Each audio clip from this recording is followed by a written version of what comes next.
The Prince William County School Board is now returning to open session from closed session. Moving on to the, we're going to go to the adoption of the closed session consent agenda. Mr. Chairman, Can I have a motion? Yes, ma'am. I move that the Prince William County School Board approve the closed session agenda as recommended. Do I have a second? Mr. Chairman, Ms. Ralston, I second. discussion? Please vote.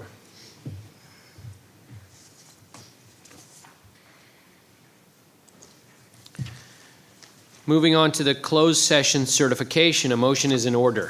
Mr. Chairman, Yes.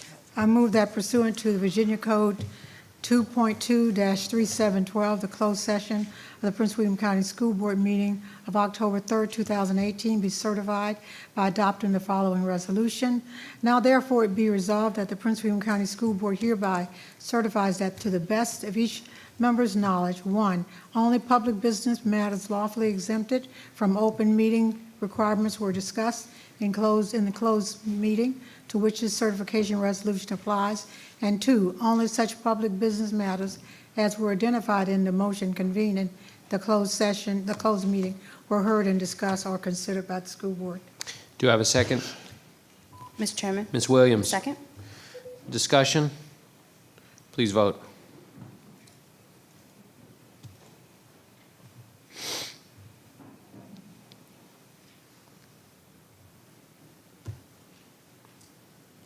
Mr. Chairman, Yeah. I would like to have voted for both, and it's not showing up on my screen. Yeah, I don't So know. can- Well, ours is not not showing up yes? either, Allison. Okay. Yeah, I think. So you're voting without even popping up? Oh, now it is. Here we go. I don't have. Here we go. Do you have Oh, it? I got it. It's there. All right, good. Did F5 and it disappeared? Everyone good? Everyone's good. Okay. You have probably noticed that this school year, we are kicking off the business of our meetings with a response to community requests to hear more about the good things that Prince William County schools are accomplishing. We are working with the schools and our communications team to spotlight a few of the good news items at these meetings and elsewhere with the term positively PWCS. So far this year, we have heard about our outstanding alternative programs as well as successful after-school and summer programs at Kilby Elementary. Tonight's example of positively PWCS comes from the Neabsco district. So, Ms. Diane Ralston, will you introduce our presentation? Thank you, Mr. Chairman. Well, I'm very proud of how our community supports our schools. There are many examples around our division of how community support and collaboration positively affect our schools. The Pi Lambda Lambda chapter of the Omega Psi Phi fraternity, in partnership with the 100 Black Men, Youth in Action Network, and SunTrust Bank, donated 250 backpacks full of school supplies to our students at George Hampton Middle School. It is my pleasure to introduce Ms. Mitchell, the principal of Hampton Middle School, who will share how the partnership has made a difference with our students and is positively PWCS. There you are. Thank you, Mrs. Ralston. Good evening, Dr. Lateef, members of the school board, Dr. Waltz, and superintendent staff. It is our pleasure to be here this evening to honor and thank our community partners, the Pi Lambda Lambda chapter of Omega Psi Phi fraternity, Youth in Action Network, 100 Black Men of Greater Washington, D.C., and SunTrust Bank for helping us achieve our mission, which is to holistically educate all students in a positive educational environment, challenge all students to reach high standards, and assist them in evolving into lifelong learners and responsible, open-minded citizens of the world. The support we receive from strong community partners make a big difference in educating a child in need and providing the necessary resources to be successful in school. Your donation of backpacks and school supplies provided the learning tools hundreds of Hampton students needed to come prepared to succeed. If it weren't for the support we received from these organizations, many parents, and especially parents with more than one child and limited resources, would struggle to get the necessary supplies for their student. In addition to supplies, students were given opportunities to participate in STEM activities. Your contribution is a wise investment that reaches far beyond our community. Once we have touched the life of a child, the impact is evident in their journey to success. When you make such contributions, you are changing the life of a child and that child's family, our community, and the world. As a result, the Hampton community sends our heartfelt thanks to each and every one of those organizations for all that you did for our parents and community. Thank you. Good evening, Dr. Lateef, members of the school board, Dr. Waltz, and superintendent staff. My name is Nicholas Cassis, and I am an 8th grade student at Hampton Middle School. Hampton Middle School would like this opportunity to thank the Brothers of Pi Lambda Lambda chapter of Omega Psi Phi Fraternity Incorporated of Prince William County, who partnered with Omega U, Youth in Action Network, 100 Black Men of Greater Washington, D.C., and SunTrust Bank for hosting a back-to-school backpack giveaway and sessions of STEM activities for Hampton students. This event was led by Pi Lambda Lambda Social Action Chair, Brother Keith Breland. On August 25th, the 150 backpacks filled with school supplies were donated to students at Hampton Middle School, and parents were invited to bring their children to pick up backpacks filled with binders, notebooks, pens, pencils, papers, and other school supplies. Not only does the backpack giveaway support the education of our students, it ensures students are well prepared for the start of the school year and assist families whose financial resources are limited. You've heard about the backpack giveaway, and I would like to share information regarding the activities that students and families are participated in. Students performed hands-on STEM labs which simulated the creation of football helmets and performed detailed 3D data analysis on computers. SunTrust Bank provided financial literacy education and materials to parents and students on tips for saving and preparing families for college savings. Mr. Michael Frazier, Omega U Chairman, talked to students and family members about Omega U mentoring and signed up students to participate in this upcoming school year.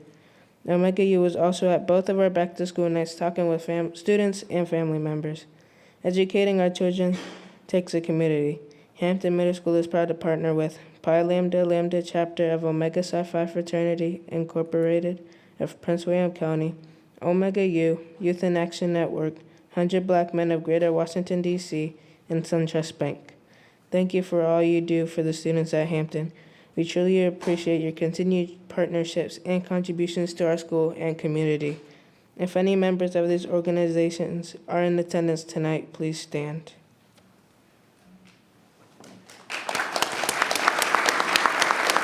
Thank you for your support. Again, we thank you for your support.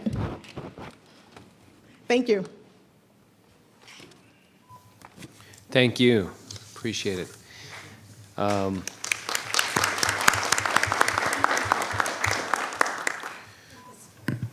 Mr. Chairman, Ms. Ralston? can I please have Dr. Hampton to please stand?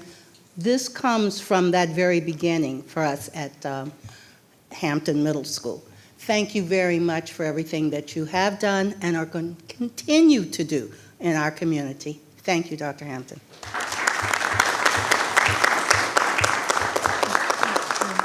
Ms. Jessie? I also want to thank Dr. Hampton and Omega Psi Phi. They're very active in the community.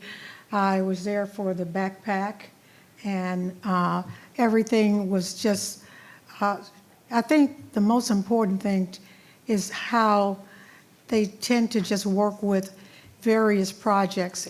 The Omega Psi Phi fraternity it does so many things, the Omega U and the engineering program that they have in the county. And so I just want to say thank you.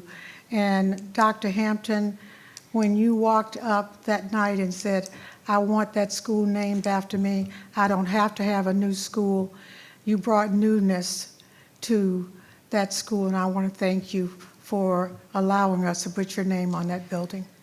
Ms. Williams? I just wanted to say thank you to the young man who came up and spoke before us. I know that that is an extremely difficult thing, and you did a very good job. And I'm very pleased that you undertook that and decided to share with us. And I think whoever's sitting next to your dad or relative dad is beaming for you. So I just wanted to say thank you because it's a very big deal to get up and stand and speak. So you have something now that you can add to your list of accomplishments. So thank you. Thank you all. I would like to call the meeting of the Prince William County School Board to order. Chaplain Ray Perez, co-president of the Prince William Ministerial Association. Ministerial Association, how about that? Will give the invocation at the request of Allison Satterwhite of the Gainesville District. Thank you, Chaplain. It's my pleasure actually to be here this evening. I'm a former educator and I respect all that you do. And I as a pastor, I want to thank you for your service because you don't have to serve in this role, but you choose to. And each of you, that takes a commitment, but it also takes courage to stand for those things that are best for the community. So we as citizens, thank you for your job. I'd like to lay a foundation before we commit this to the Lord, and it won't take long. I could preach for an hour, and I know you have business to do. So, Proverbs 3 verse 6 says, "In all my ways, on all thy ways acknowledge him, and he shall direct thy paths." James 4 verse 6 says, "God opposes the proud, but gives grace to the humble."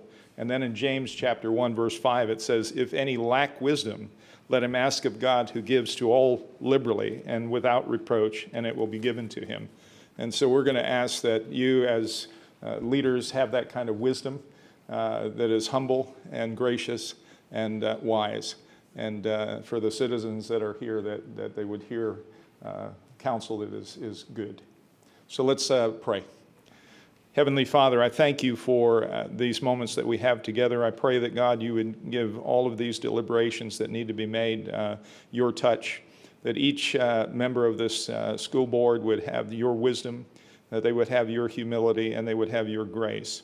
And Father, for the citizens that would participate, I pray that you would also give them understanding of the deliberations and the process and, of course, the objectives that are necessary to move this community forward. I pray your blessing of wisdom and understanding upon each. And I ask this all in the name of my Lord Jesus. Amen. Thank you, Pastor Perez. Can we have a student join us for the, help lead us in the Pledge of Allegiance, if they would like to step up? Any students out there? Oh my gosh.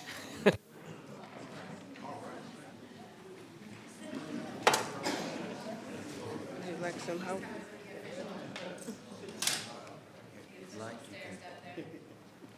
Face this way, the flag will be over here. So why don't you step up here?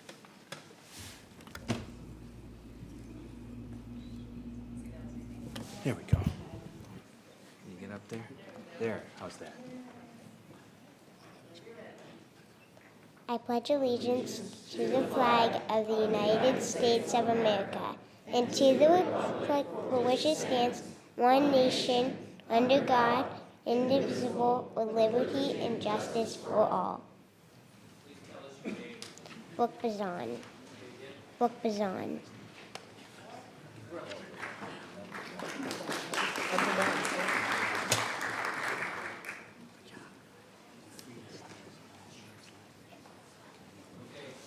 Sorry.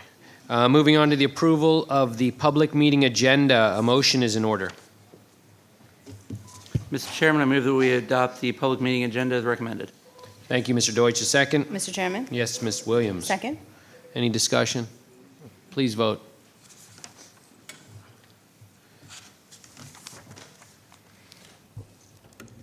Moving on to the adoption of the consent agenda. A motion is in order. Mr. Chairman? Yes. I move that the Prince William County School Board approve the public meeting consent agenda as recommended. Do I have a second? Mr. Chairman, Ms. Ralston. I second. Any discussion? Mr. Chairman. Mr. Deutsch. I'd like to ask that we remove 12.04 and 12.14. Excuse me, Mr. Chairman, I didn't hear that down here. Sorry, I was requesting we remove 12.04 and 12.14. So do you mean by removing, you want to move it to board matters? Yes. Okay. So we're going to take 12.04 and 12.14. We're going to remove them from the consent agenda and move them to board matters. Do you have that, Debbie?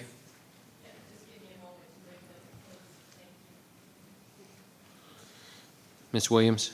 Thank you, Mr. Chairman. While we're waiting, I just wanted to say thank you. I noticed that we have Attendance Officer Appreciation Week and Dyslexia Awareness Month, and I just thought while we're waiting and bring a little attention to that, I think that it's a good thing that we're highlighting both, and I'm always appreciative when we pay special attention to people in our school division who do great work, who aren't teachers or staff, normal administrative staff, I should say, excuse me. So I just wanted to give them a thank you. Thank you, Ms. Williams. So we will be voting on the consent agenda minus 1204 and 1214 here in a bit.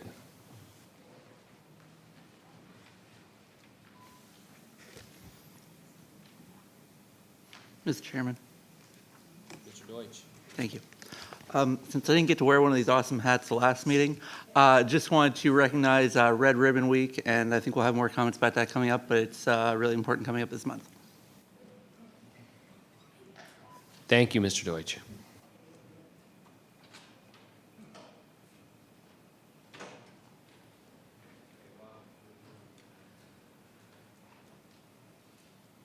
While we're doing that, we're going to go to the student representative. Tonight we have Annabelle Bergeron, who is sitting in for Sasan, and she will give the student representative report. Thank you, Annabelle. Good evening. Tonight, unfortunately, Sasan has fallen ill, so I will be speaking on his behalf. Good evening, everyone. In the past 2 weeks, I visited Battlefield High School's SCA. I planned to visit Potomac High School, however, due to last-minute scheduling conflicts, the meeting was canceled. During the meeting with Battlefield's SCA, we spent a majority of our time discussing mental health. The students stated that there is a negative stigma over not being the best. For instance, if a student did not get an A in a class, or if a student did not take all the hardest classes available, then the student would be looked down upon. The SCA reached the conclusion that this mindset of trying to be the best instead of trying your best has led to a hostile, negative environment.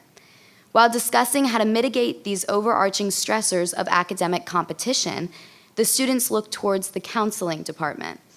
They feel as though students are unable to reach their counselors because each counselor has to attend hundreds of students. They suggested either finding a way to make the counselors more accessible or trying to reduce such a highly populated school. They did, however, understand that overpopulation was an issue that impacts high schools throughout Prince William County. Since building more schools or attachment to schools is a lengthy process, it would be more feasible to increase funding towards counseling departments countywide. This way, schools have more counselors and the students have more ability to voice their concerns. Additionally, the lack of accessibility to these services was not the only issue. Students also brought up that there was a lack of support. The students specifically emphasized creating a supportive staff or a staff that focuses more on education than excellence. They highlighted teachers who are more interactive and who demonstrate that they care about the students. The students help to reduce unnecessary angst and stress. Students are receptive to teachers who engage a class and focus more on the material than the test. Also, being able to make it known to the students that not always being the best is okay will help decrease this stress. Lastly, and most importantly, the students requested more access to suicide prevention awareness. This summer, I had attended the Office of Student Services Symposium, which focused on suicide prevention. During this symposium, it was said that students are told to look for signs, but not told what signs to look for.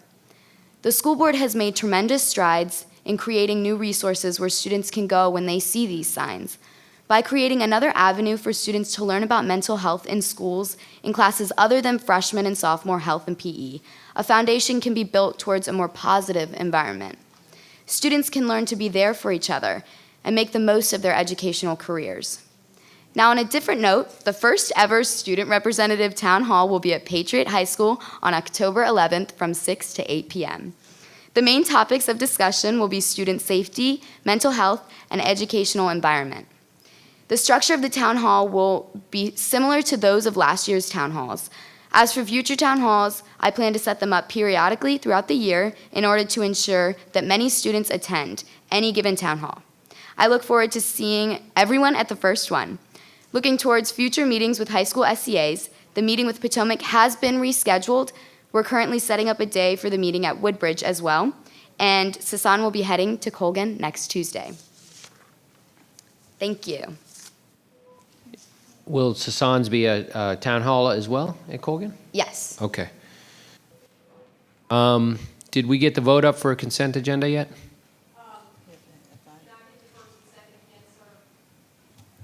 Can I get a first on the, a motion for a first on the consent agenda? Do you need to know the name, or do you want me to do another new first? I'm sorry.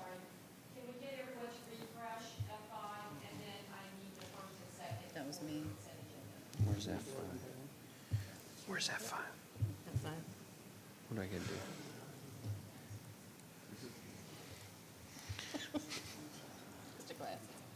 I can't see. I was first. Who seconded? Diane? Consent. Debbie? I was the first and Diane seconded. You're welcome. While we're waiting for that vote, we're going to move on to citizen comments on the agenda. Okay, great, outstanding. We're going to put the votes in. There you go. Okay, moving on to citizen comments on the agenda and non-agenda items. It looks like we have 8 people. 7 who signed up in advance, but 1 signed up at the door. Everyone that signed up tonight will have a chance to speak, and and we will be within our time. So, yeah, it doesn't matter. She can read it. Let me call the names, and you guys can come to the front. Robert Weir, Mallory McKnight, Liz Vohar, Richard Jesse, Jennifer Natividad, Tanya Odell, Brooke Bazan, Chrissy Falls. And Mr., so I'll go ahead and read the rules. Anytime you want to, do you need to read the vote, Debbie? We good? Okay, outstanding. You will have 3 minutes to speak, and the clerk will keep the time. The lights on the monitor will indicate your progress. The yellow light will signify that you should sum up your position. Red indicates your time is up and you should stop. Please use proper decorum and manners while at the podium. If you do not do so, you will be asked to step aside. Please give your name and address for the record when you approach the podium. Our first speaker is Robert Weir. Good evening, Bob Weir, 6853 St. Paul Drive, Haymarket. For those members unaware, there's a storm a-coming. This evening, the board will consider 6 development impact statements. I would strongly suggest that consideration be deferred, as the draft impact statements are based on 2017-2018 student populations and not the 2018-2019 student populations, which should now be available. More concerning, however, are the projections based on the residential development forecasted build schedule and build out students 2017-2018. To suggest that the data in the schedule is flawed would be a gross understatement given the number and differing types of errors. I understand the planning staff has suddenly become aware of the deficiencies and recently published a correction denoting 5 development projects that were listed twice in the schedule, a mea culpa of sorts. I've reviewed the schedule and can easily supplement that list with more than 20 other examples of development applications that are duplications, have been withdrawn, are fully built out, denied, dismissed, never officially filed, and in the case of Dove's Landing, purchased by the county to develop a park 22 years ago. I would also note there are by right developments currently under construction that are either not listed in the schedule or forecast to be built in the out years. The errors I have found, and they are by no means all of the errors, constitute roughly 30% of the forecast students and housing units, by no means a statistically insignificant percentage of the build-out schedule. The errors result in the following issues the school board must address and must address now. One, the school board impact statements, as evidenced by recent Planning Commission statements, have no value as they're not based on accurate data. Two, a significant percentage of the unforecast real growth in school population in recent years can be tied to units built and occupied that the school division planning staff has forecast to be built in coming years. The flawed data presents an inaccurate picture of school population growth, resulting in flawed boundary lines. As the data is a significant factor in the construction of the CIP, the validity of the $1 billion construction CIP can be questioned and is quite likely inflated by hundreds of millions of dollars. The cynical side of me believes those errors are intentional, so that the administration may inflate the CIP. These circumstances should never have been allowed to exist and bring into question the competence and work ethic of those in the planning office, as this schedule should be of its highest priority as it underpins all planning efforts. It's a simple matter to remedy by working with the county planning and development services staff. Although I'd love to lay the blame on the school board and to some degree the PWCS, the responsibility lies almost exclusively with Dr. Waltz. He's the one responsible for both the inaccurate data presented to the school board and the policy direction that makes it difficult for the school board to adequately vet the figures provided. Thus, I expect the school board to address those actions. I've raised these issues and pointed this out to staff for a decade. It's time to fix the problem. Thank you. Thank you. Next, Mallory McKnight. Good evening, Chairman Lateef, Vice Chairman Jesse, school board members, and Dr. Waltz. My name is Mallory McKnight. I'm the Substance Abuse Prevention Specialist in the Office of Student Services. I am here regarding the upcoming Red Ribbon Week activities across Prince William County Public Schools. We are asking you to join us in celebrating October 23rd through the 31st by participating in the largest drug prevention campaign in the United States. Each individual school and office will plan Red Ribbon Week themed spirit days and activities. The Office of Student Services Substance Abuse Prevention Team appreciates your support in encouraging students to enter the 2018 Red Ribbon Week video contest. Students in grades K through 12 may submit an original video featuring this year's theme, Life is Your Journey, Travel Drug Free. This year, our contest is being supported by 56 of our local business partners. Deadline to submit videos is October 31st. Winners will be recognized at the November 7th school board meeting. Winners will also be invited to participate in a reception where they will be awarded various prizes, including gift cards and merchandise. Later, you will hear from Brooke Bazan, a first-place winner from last year's Red Ribbon Week art contest. We ask everyone to show their commitment and support of the fight against drugs on Tuesday, October 23rd, by wearing red in honor of Get Rid of Drugs Day in Prince William County. All schools will receive ribbons for their students to wear on this day. Middle and high school students will also receive prevention resource cards. Don't forget to post, tweet, and snap using the hashtags Red Ribbon Week and PWCS Drug Free 2018. PWCS is committed to educating our students about drug resistance, positive decision-making, and living a healthy lifestyle. Please contact Mallory McKnight in the Office of Student Services at 703-791-8561 for more information. Thank you. Thank you. Liz Vohar.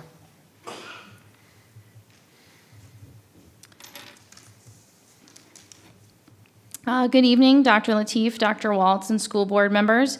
My name is Liz Vohar, and I live at 8910 Brewer Creek Place in Manassas. I'm in the Brentsville district. A few weeks ago, I sent an email to each of you to discuss school counselor ratios as well as my concerns regarding employee health insurance. I only heard back from Ms. Satterwhite, and Ms. Satterwhite, I truly appreciated your response. However, the reason I'm here tonight is to once again continue the effort to lower student-to-school counselor ratios in Prince William County schools. I am not sure if you know this, but on Twitter, there's a popular hashtag that floats around in schools, which is hashtag Kids Deserve It. I see this hashtag on many schools' Twitter pages across the country and even in Prince William County. It is usually followed with a picture of a great event held, new technology, or sometimes even some new books. While I have no doubt the usefulness and the impact of these new items on student success, I can't help but imagine what the outcome would be of a picture with an adequately staffed mental health team at a school. Don't kids deserve that too? Don't our students deserve a counselor that know them on a first-name basis? Don't the students of Prince William County deserve access to school counselors that are available to meet the needs of every student and not just the ones that actually come forward to seek out help? In 2015, about 3 million teenagers ages 12 to 17 reported having at least one major depressive episode in the past year. This is according to the Department of Health and Human Services. According to the National Institute of Mental Health, 6.3 million teens are reported to be suffering from some form of anxiety disorder. However, experts are saying these numbers are on the low end since teenagers usually do not seek out help. If students aren't going to seek out help, we as the adults need to be available to provide that help. We need to have the opportunity to know a student so well that if they are showing signs and symptoms of distress, we're able to notice it immediately and get that student help.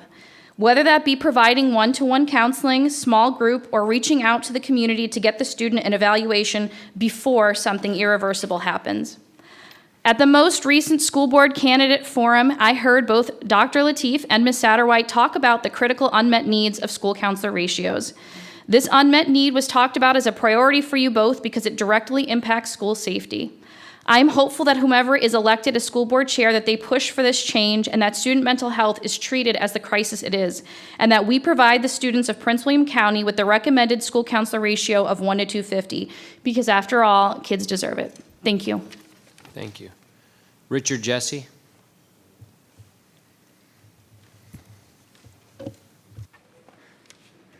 My name is Richard Jesse. My address is on file. Good evening, everyone. I want to talk about chrome turf fields. There have been many examples of issues as studies concluded that there was no conclusive evidence that a certain product causes cancer. I can think of one of the most notable, smoking. For many years, there was no conclusive evidence that smoking was a danger and caused cancer. That has now changed.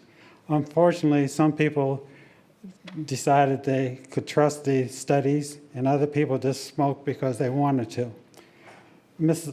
Despite the potential deadly habits, I married one of those people. Mrs. Jesse was a pretty heavy smoker for the first few years of our marriage. For my own safety, I won't say how many years ago that was. Concussion is another issue where there was little evidence that it was a real problem, but now it is being recognized as one. In fact, last weekend, one high school student and one college student, I think both died on the field after a concussion. In my opinion, there is always one major flaw with these studies. They want to provide conclusive evidence that something doesn't do what they say, instead of looking at something that did not that there is a real likelihood that it does do what some of the evidence is pointing to. The use of turf fields made with chrome rubber, in my opinion, is another one of those studies. The vast majority of studies, many of which has been done by people selling the turf fields and by the EPA, who, by the way, is not an honest broker here, since the EPA helped start up the evidence to use the rubber tires to get rid of them. In most court cases, the EPA would have to recuse themselves, but not in the studies here.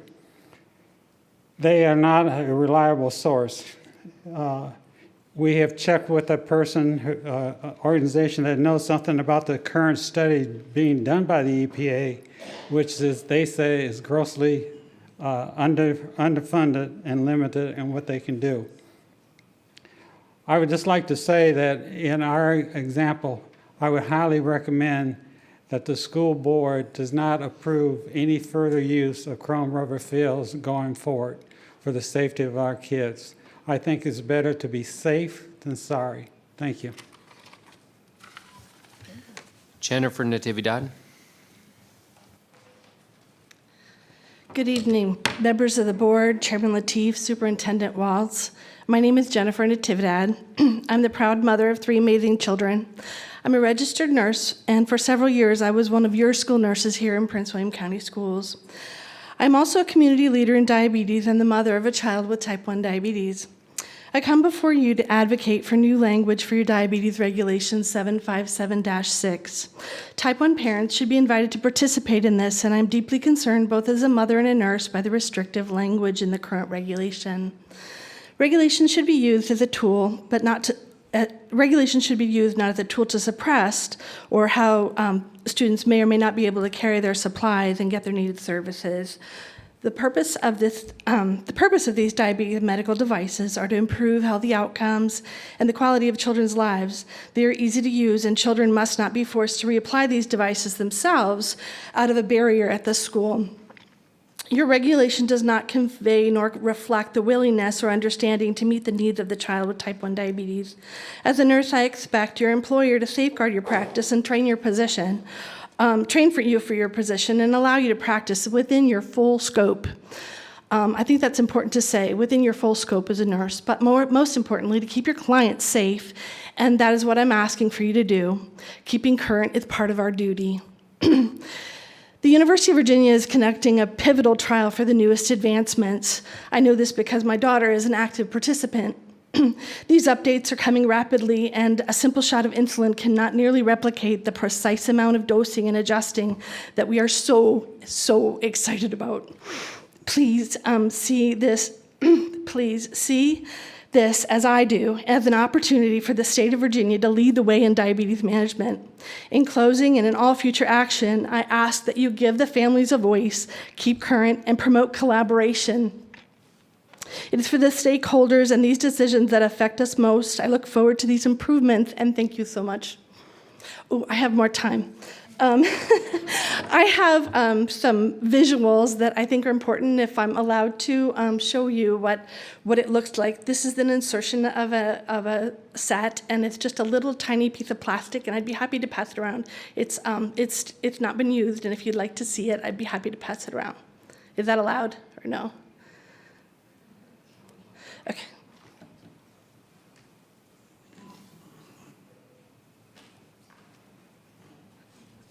I'm out of time. I missed that. I also have a picture of our family signed by the governor advocating us to keep going. Thank you. Tanya Odell.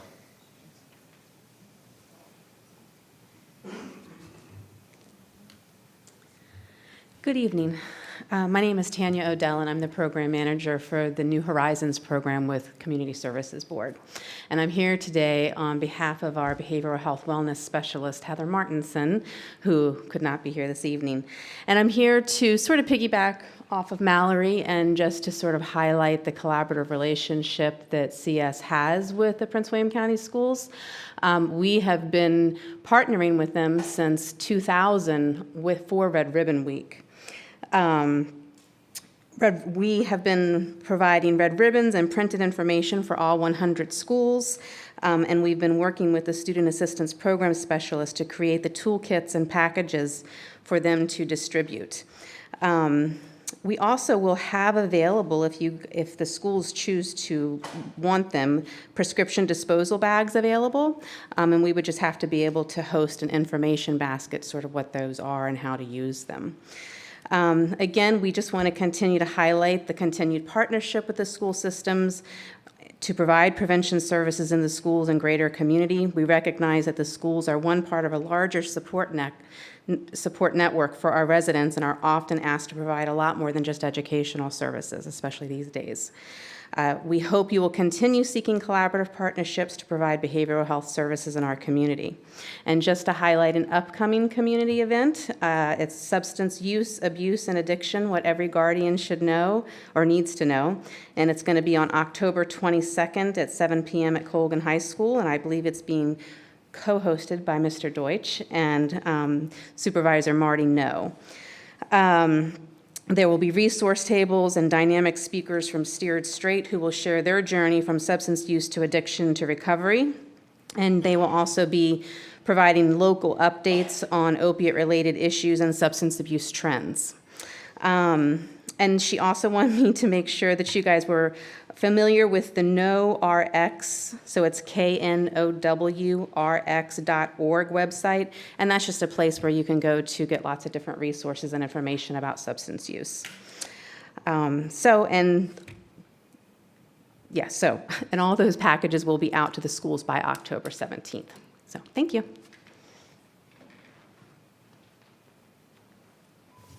Brooke Bazan. Oh.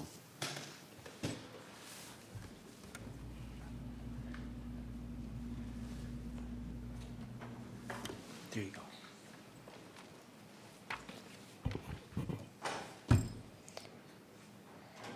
Hello, my name is Brooke, and I go to Signal Hill Elementary School, and I'm in 2nd grade. Last year, I was in the Red Ribbon Art Contest, and I won 1st place. I drew a picture of myself on the podium in 2028 in LA. I had a golden medal, and it was 1st place. It had the words "Dream Big." I know that making healthy choices will help me reach my goals.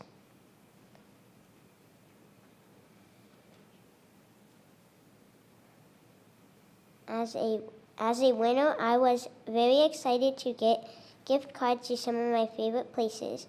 I hope other kids join the Red Ribbon Art Contest. I would like to give each of you a red ribbon and card to help you collaborate, celebrate Red Ribbon Week.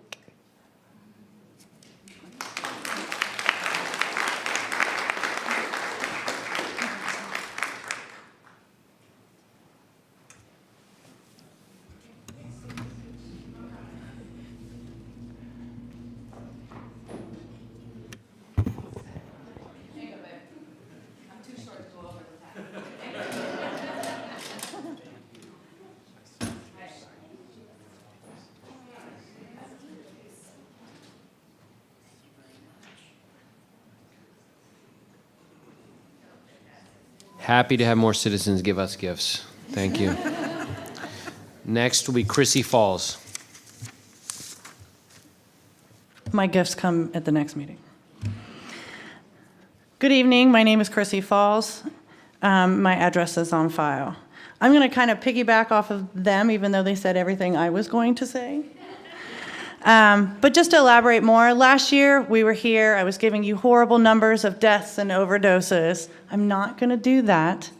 And actually we're approaching it a little bit differently. For the past year and a half, we've been talking about opioids because it is still a problem in this nation as well as in this county.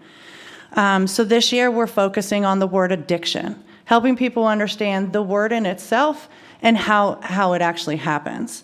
So I am going to ask you again, please, piggybacking on what she said, please join us October 22nd in kicking off Red Ribbon Week with being at Colgan High School from 7 to 9 on the subject of addiction. Join our community in an honest presentation about drug trends, the impact drug use can do on the brain, development, and how drug use and experimentation can lead to addiction. You all will be getting an email from me, and the flyers that they said that were going to go out to the schools will look like this. There is a printable packet that I will email all of you, and I do ask for your participation. Yes, it is at Colgan High School, but all of you can share this. Please wear your red ribbons, send pictures, tag us, but let us know that you do care. Addiction is something that is starting in the schools. They just don't realize it because they think, oh, taking a pill here, smoking a joint here isn't going to have me addicted. That is the first part. So please educate yourselves and educate your constituents and the rest of the community as much as you can. Prince William County Schools actually put something up in partnership with us and is helping us get the word out as well. So I will be updating that event page on just educational tools if you can't make it out, where you can educate yourself on the science behind addiction. Thank you. Thank you. Next, we'll move to 15.01, the annual school calendar. Rita Goss.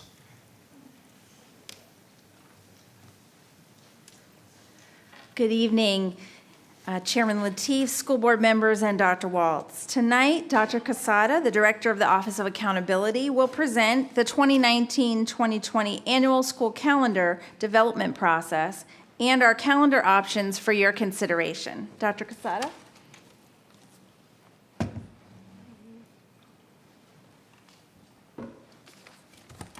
All right, good evening, Chairman Lateef, Vice Chairman Jesse, school board members, and Dr. Waltz. If I have to reach down for my water, it's because I've been battling a cough, and so I don't want it to slide off of here. Anyway, as Mrs. Goss says, we're considering the 2019-2020 calendar. That's because we've moved into October, and it's already time to think not about this year anymore, but about next year. So per our regulation, we have 2 draft calendar options developed for you, those 2 being a pre-Labor Day and a post-Labor Day option. We shared those with a representative committee. We've done everything electronically the last few years to not pull people away from their jobs. This committee includes parents, teachers, students, principals, association representatives, representatives from Student Learning and Accountability, HR, and representative from the election board. So this year we used a survey tool to gather information from them, as well as emails back and forth and some phone calls. And we presented drafts to the superintendent staff in August. Also this year, we made a poll available to the public, and I'll talk about that in just a minute. And we have 2 options for your consideration. So first, I want to tell you about the feedback from the committee of the options that we've developed. Nearly every member of the committee prefer the pre-Labor Day option. The infographic or word map on the right shows the most commonly used words when responding to why. And you see earlier, you see time, you see focus on students getting out. That's things that folks indicated. Some other suggestions, the most common suggestion was don't change a thing with the option we developed, which was pretty much based on this year and making slight adjustments based on when holidays fall. Stay tuned for that. There's good news in there for what people like. There were some suggestions to completely close schools on Election Day. Keep in mind, 2019 is not a presidential election year, and our standing procedure has been to completely close on presidential election years, but have no students in the school, but have a teacher workday and parent conferences in the other years. So that's what's proposed in both versions of the calendar. There were some suggestions to add teacher workdays at the beginning or within the calendar to have them be fewer than at the end, and stay tuned on that. There was one suggestion to disconnect spring break from the Easter holiday, and one suggestion to shorten winter break. So these show you a little bit from what we got from the public, and I'm really excited to say that nearly 12,000 people responded to our poll. For a nerd like me, that's pretty exciting, right? So 73% of the people who responded were parents, 10% were students, and 25% were staff. Parents of students from all grade levels were represented. The majority, so this first chart you see on the right, that's the bars. That red bar is the preference for opening the week before Labor Day, which has been our practice for the past several years. The next bar was like 27%, which was moved to after Labor Day like we used to. And then another 6% said, don't care, no preference. And then the remaining were other, and of the others, the vast majority were to move even earlier. Okay, so the majority of the people want pre-Labor Day. And then that second little upside down horseshoe is a question about winter break. And nearly 2/3 of the respondents said we want a 2-week winter break. Again, stay tuned. Okay, just for context, for those people who don't live this like I do, Prince William County Public Schools does continue to qualify for a pre-Labor Day opening for the 2019-20 school year. That's regardless of whether we close schools even once this year because of the way that they calculate it. Again, we've got 2 options presented for your consideration, one that starts the week before Labor Day, just like we did this year, and one that starts the day after. Again, the committee and the poll indicated preference, and the superintendent staff recommendation is the pre-Labor Day option. So here we go. The pre-Labor Day option, as I mentioned, would start on August 26th. What I'm going to do here, the next 2 slides will show you a graphical representation, visual representation of this option. Things to note at the beginning of the school year are things that happen like teachers reporting before school starts. And of course, our newest teachers report first, and then all of our teachers report a week before school starts. School would start the week before Labor Day. Labor Day would be a holiday. September's pretty boring after that. In October, we would continue with the tradition of the division-wide Professional Learning Day on Columbus Day. So that's a holiday for students. That's been in place since 2014-15. And several other jurisdictions in this area use that model. November is our tricky month, or for those of you who've been around a while, our Swiss cheese month, because the end of the first marking period coincides with the Election Day timeframe.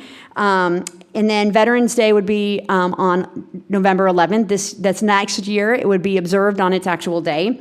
And then the Thanksgiving holiday would continue the practice of giving 3 full days for the Thanksgiving holiday. Given the timing of the Christmas and New Year's holidays this year, going forward, it would be a full 2-week winter break, which is different than the current year. That was a strong preference in this online poll. The first semester and a pre-Labor Day option would end on the 24th of January, and there'd be a work day on the 27th. Here's the second semester. That January 27th workday marks the end of the first semester. You have Washington's birthday, President's Day in February. You have the end of the third marking period at the end of March. And then you have spring break, which would be the week of April 6th through 10th. I want to call your attention to April 13th. That would be, in this option, is another teacher workday, so it would be a holiday for students that day at the end of spring break or the day after Easter. The day in May is Memorial Day, and then the last day of school would be June the 12th. All right, here we go again. Here's the post-Labor Day option. Don't worry, I'm not going to read all of it to you again. The things to note that are different are the school would start the day after Labor Day. The first marking period would end at the same point in time because of the convention to keep it up with Election Day and Conference Day. Thanksgiving, winter break, all of those things would be exactly the same. At the end of January, however, things would shift a week to have the first semester end a week later so that the marking periods are a little more balanced due to the later start. So your first semester is not a full week shorter in that option. And then in the second piece, again, the same holidays in February. In April, spring break would be the same. That April 13th day would be the work day at the end of the third marking period, however, because of the shift. And again, in this case, the last day of school would be June 18th. All right, for our verbal learners, this is the next few slides just kind of show you in words what I just showed you graphically, so I'm not going to read them all to you. It just highlights on the next few slides first day of school when some big key events occur. Because this year we in the post-Labor Day option, we're trying again to equalize the marking periods, and that's why there's some different days in the middle of the year. And again, okay, so the summary, really the differences are when school starts and ends, and the marking period start and end dates for the second and third marking periods to balance out the lengths. The proposed dates for teacher starts are shown here, and the work days at the end of the school year also. So to sum up, the superintendent staff and the committee strongly recommend the pre-Labor Day option for 2019-20, and responses from the public support this recommendation. We tried to take great care to balance the marking periods to the greatest extent possible. Any changes that get made to these could necessitate some adjustments to, any changes to the calendar, eliminating dates or moving things might make us have to change the marking period dates, which impact interim and report card schedules. So our folks in IT who do that make sure that I get that communicated. Exciting news, we've moved into the 21st century with the calendar, so there'll be an easy link for a calendar download for your phones and everything once you approve the calendar, and we already have that available for the current year. Our communications folks have already had it, but we've made it easier for people to find, to line up all of these dates because parents have asked about that. So if you want it for this year, you can go right to the main website under calendar, and there's an ICS file you can put into your Google Calendar or your Outlook calendar right on your phone. Thank you very much. Can you, so I know this didn't look like it was one of the questions, but I know some schools' systems are doing 1 week at Thanksgiving. So rather than doing the Monday, Tuesday, a lot of them leaving Wednesday, and we've seen that happen around here. But have you given any thought, or have you ever asked the question about what people would think about a week off at Thanksgiving? Because the traffic is so bad, even when we move it to the Wednesday off, leaving Tuesday. What are your thoughts on that? Have you seen that anywhere? I've seen it places. It has come up in conversation with the committee in the past. There have been discussions, and the issue is when it comes down to it, it's a zero-sum game with the calendar. So if we take away 2 more days of instruction in November in that week, we have to put them someplace because of the requirements for the number of days we start with and the amount of time we have. So that is certainly something. It would just be, we still have to have a minimum of 180 days at the outset. And when we've done research and we moved to the 3 days, there was definitely attendance when it was a half day the day before Thanksgiving. Attendance that day was dramatically lower than other days. We could do an analysis to see the Monday and Tuesday, but the discussion in the past has been not wanting to extend the school year later to give away those 2 days. Could those 2 days, I mean, next year's survey, if you include the question, have you ever asked the question? We asked the Would like a question week with the committee in the past. It was not a question that was in this to poll this respondents, time, yeah. to 12,000, yeah. Yeah, I think that'd be interesting to see what people think. You know, if you said, well, would you be happy with taking it 2 days away from the 2-week Christmas break? Or would you be okay with extending the year? One day, you begin 1 day early, start 1 day end. You know, you don't have to add 2 days at the end. You can start 1 day earlier. I mean, I understand you have to find the time, but maybe consider that in your survey. I mean, you have that many respondents. That's a lot of folks who are interested in this, and Yes. I'd love to see what they think. And the comments we get most of all are figure out a way to get us, a longer winter break and get out as early as we can. So those are the themes. And so certainly this question could be added, absolutely. Thank you. Anything else? Ms. Jessie. First of all, I want to thank you for the surveys. I think it really adds a lot, and it seemed to be very comprehensive. I only have one question. On November 4th and 5th, the election, when we're having the, people coming for elections, I have one question. Does it matter if you have professional day on Monday versus Tuesday? The reason I ask is because some of the schools have entries for parents where they don't have to go through the lines. And the complaints I've gotten from parents, and I haven't done the survey, of course, is that they are often but aggressively given cards to, you confuse them as people going for the election. Have you given any thought to that? And someone from the Board of Election, I'm sure, was on that committee. So we got feedback, the election representative, of course, would, prefer that the schools be completely closed on election day. The discussion about whether switching around the ideas, the feedback we got from teachers when we've asked that question in the past and had teacher representatives bring that back, we didn't specifically address that this year, was that they wanted to have the work day before the conferences because it allows them to prepare for the conferences in terms of pulling together things for report cards. So that's the feedback we've gotten on that. In terms of the logistics of what happens to folks the days of, I can't speak to that. I just want to say thank you. You did a comprehensive report, and your presentation, as usual, is on target. Thank you. Thank you. Mr. Trenum. Thank you, Mr. Chairman. Thank you, Dr. Casada. Just a couple of comments. Actually, I like the way the calendar is looking so far this year. The dates seem to break well for a two-week winter break. So I've always been one that if you're asking people to come in on a Monday and then give them the rest of the week, or come in on a Thursday or a Friday is pretty pointless. But just want to reiterate as we go through this, when we first started having this discussion, the main driver for the school division going to a pre-Labor Day start date was to get in additional instructional days before the SOLs and the AP and the IB and the Cambridge testing, and that was the driver, is to get in the instruction before all the major testing started. So, and I think this does this fairly well. So I look forward to hearing comments and input from all the people. Thank you. Mr. Trenum, it's always good to hear from the most senior member, the longest serving, with the historical knowledge and background you have. Thank you so much. Ms. Williams. It's good to see our tradition of humor continues. I just want to say thank you to Dr. Casada. As I spoke to you briefly before the school board meeting started, I think I heard more comments last year from the general community of how awesome of a rock star you were presenting the calendar and all of the statistical information. I never heard that before. I love it.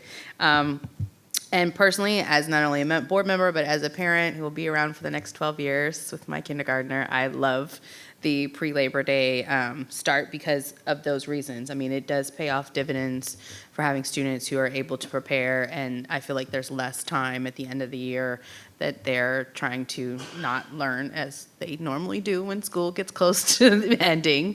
But I am interested, as Dr. Lateef said, about finding out about the Thanksgiving break versus the Christmas holiday break, because I think as a nation, we're sort of shifting our priorities on what we value holiday-wise, nationwide, and things like that. So I'd be interested to see what our community thinks, and then also if we could maybe propose asking, I know Dr. Welts did a great job a few years ago of not counting absences for students who celebrate different religious holidays than we have. I mean, we don't really do that on our calendar, but for lack of a better way to phrase that, if there's any interest from the community in timing some of our breaks differently or things of that nature, just for information purposes, because I'm sure it'll be something that'll come up in years to come as we become a more diverse community. So I don't have any recommendations to make any changes now. I think you did an amazing job as always. I'm just interested to hear as we move forward with the surveys. And then that brings me around to the survey. Thank you so much for sending the survey out. I think that is probably the nicest I've ever been harassed to fill out a survey in my life. But it was great because, I mean, we all know board members are busy. I'm a parent. The constant reminders, I did not feel very overwhelmed by it, but it was good timing. And I think just enough were sent out to, remind parents if they are busy, maybe you saw the email and didn't do it then. It was perfect. So I really appreciate that. And I think that goes a long way, especially for busy people. So thank you. Thank you. Ms. Bergeron, do the students have anything to say on the schedule? Well, August 26th is my birthday, so if they start next year, they'll be starting on my birthday. Outstanding. And I never got to have my birthday during school, so I think that would be super awesome. I like pre-Labor Day starts. I think it gives syllabus week a good time to get it out of the way. You have a quick break to get all of your supplies together. For people taking advanced classes who need Cambridge books or IB books or anything like that, they have their opportunities to get their materials. Their teachers give them an opportunity to get summer assignments in, things like that. So I think it's a really helpful week. Thank you. Thank you. Ms. Satterwhite. Thank you, Mr. Chairman. I also want to thank you for the survey, and it created quite a buzz in social media. Parents were very excited about the survey. It was being shared all over the place, and thank you very much. You had a great response because people have great interest in this, and I'm really glad that we were able to share that opportunity with parents to get their input, so thank you very much. Thank you. I want to give a shout out to the communications office who was really helpful for that, and then Tim Neal in my office is the one who put it together, so thank you.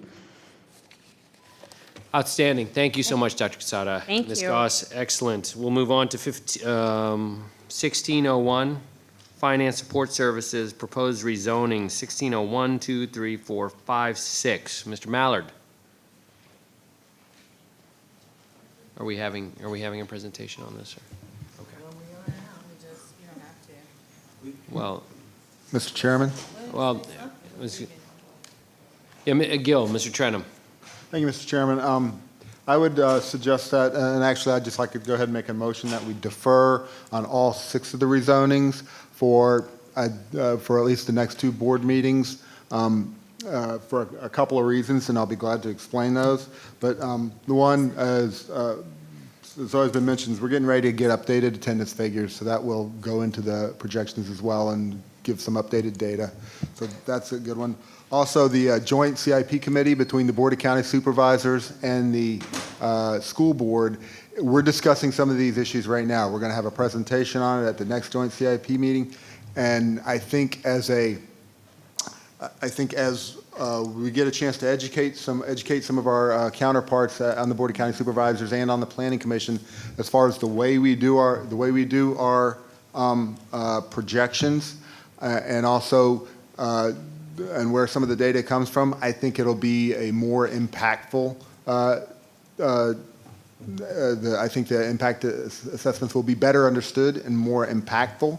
Also, as we've already discussed, we're also still, when the board looking to come to some agreement and get some additional legal advice on some of the language that we want to use. So I think with the matter of those three things, I think it'd be a good idea just to defer these, like I said, until we can get some of this past us and get some agreement on that. I've mentioned this to Mr. Mallard already, and he seems fine. Ms. with it. Williams?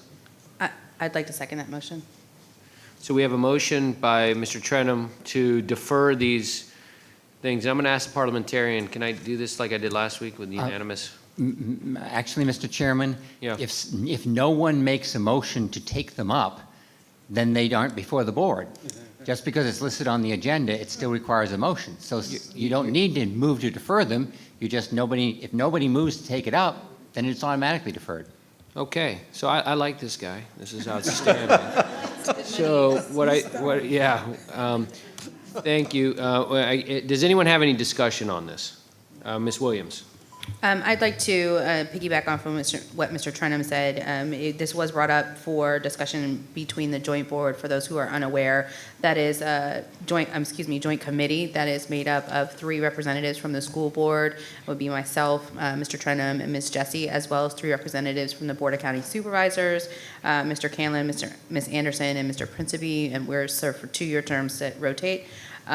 I think that the purpose of that committee is to address certain issues like this because there's often a miscommunication between both boards, and I think onus belongs on both of our sides, and this is the purpose of the committee. So I agree with Mr. Trenum. I think it's worth doing a little bit more explaining on both sides so that we can do what we set out to do, which is to work better for the good of the community.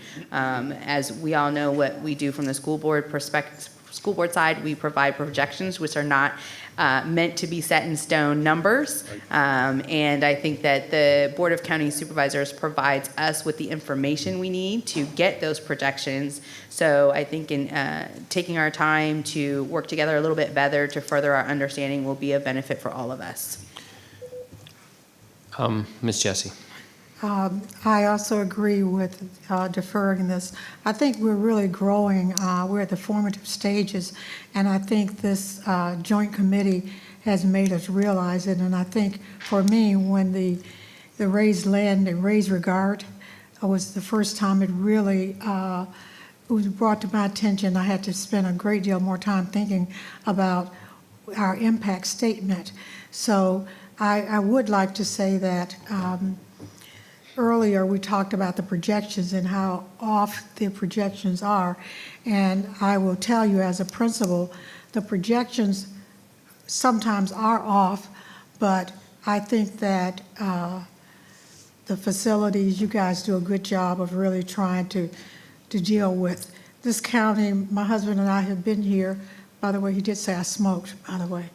So I'm not sure I'm going home with him. But She wants smoking areas back in the schools.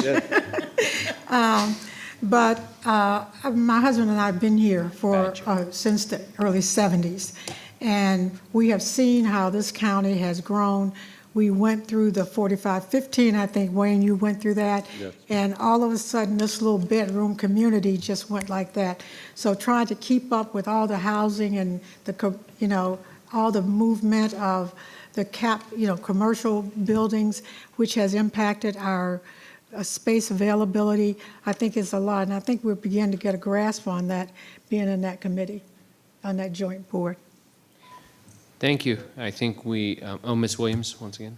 Sorry, I just wanted to also remind the public for our impact statements, because we've talked a little bit about that this evening, just to let the public know that we do provide a statement to the Board of County Supervisors when they're making a determination about a development, but the school board itself doesn't approve or disapprove developments. And I think that's important for the public to understand. We can only provide data based upon what we receive and how we calculate it. But I think people often get confused in thinking that the impact statements are our way of approval or disapproval of a development that's coming up, but it's not. So I think that's worth repeating because it is very important, and people often don't understand the role that the school board plays in those developments and interacting with the Board of County Supervisors. So I just wanted to be very clear on that as well. And just also to piggyback too, like, again, projections are projections. We all, unfortunately, I think on this board, spend a lot of time with Mr. Beavers in his office, depending on where the next development or how the county is looking at, or our magisterial districts are looking. I know I did myself when my little neighborhood went through senior families moving out and younger families moving in. So there's a lot of work on both sides, and I just want to say that I think that we do a good job, but there's always room for improvement. So thank you. Mr. Deutsch. Thank you, Mr. Chairman. I support this as well. I think we need to keep understanding these numbers, but also understand the legal options we have. I think one of the things that this board is actually very unified on is the negative impact of development on the county and on our school division, particularly while we have this infrastructure deficit. And that unity is a good thing, and taking the best available options to address this would be a good thing as well. So we'll move on then. Thank you, Mr. Mallard. Sorry about that. Thank you. We'll move on to 1701, superintendent's time. Thank you. So, Ms. Ralston, you are always telling me I need to talk about more good news, so there's plenty of it to go around tonight.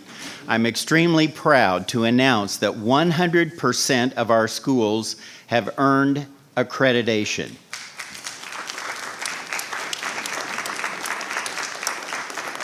Our students, teachers, support staff, and school leaders can be proud of the hard work they have done to improve academic achievement. Past results allowed us to redirect resources and direct additional educational efforts to the schools and subjects where they were most needed, and that has benefited student learning. We have more good news regarding academic achievement. We were noted earlier this week that 92.1% of students in the class of 2018 graduated on time. That's 92.1. And our on-time graduation rate has risen every year for 11 straight years. This kind of success can only be achieved because the important work that begins in our elementary schools continues through our middle schools and culminates in our high schools. On behalf of the administrative leadership team, I thank and congratulate our more than 11,500 employees for their outstanding work as we strive together to provide a world-class education. Side note, so last year after I mentioned to Ms. Williams that we had a higher on-time graduation rate than the Fairfax County Public Schools, she told me that I should be telling everybody that. Well, the newest piece of news is we have now exceeded the graduation rate in Fairfax for the second year in a row. It's that homegrown competition I have. October is Bullying Prevention Month, which reminds us that bullying has no place in our schools. And here at PWCS, we work together with students, employees, and parents to encourage positive behaviors and continue to implement programs to eliminate bullying. You can learn more on our Student Services website at pwcs.edu. The board approved a resolution earlier tonight, and we've heard a lot of conversation around National Red Ribbon Week. We ask everyone to work with their school to help share information on drug abuse prevention and to wear red on Red Ribbon Day, say that 5 times, on October 23rd. So please join me in watching a very brief public service announcement on Red Ribbon Week. Cue video. America has a growing drug crisis.